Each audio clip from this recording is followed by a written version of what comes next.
ఇంకొకరు యుగ తులసి ఫౌండేషన్ నుంచి శివశంకర్ గారు. ఈయన కూడా గోవులను సంరక్షిస్తూ దాదాపుగా ఆయన గోశాలలో కొన్ని వేల గోవులను పెంచుకుంటూ ఆయన జీవనం గడుపుతున్నారు. ఇలాంటి వాళ్ళు ఎంతో మంది తమ కార్యక్రమాలని లేదంటే టీటీడీకి సలహాలు ఇవ్వడానికి నిలబడతారు.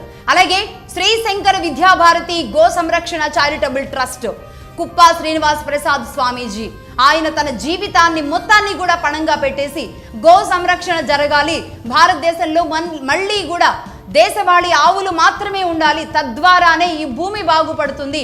మనం ఈరోజు విషం నాటుతున్నాం, మొక్కల్లో విషం పెడుతున్నాం. యద్భావం తద్భవతి. నువ్వు ఏ విషం పెడుతున్నావో మొక్కకి ఆ విషమే నీకిస్తుంది ఆ మొక్క.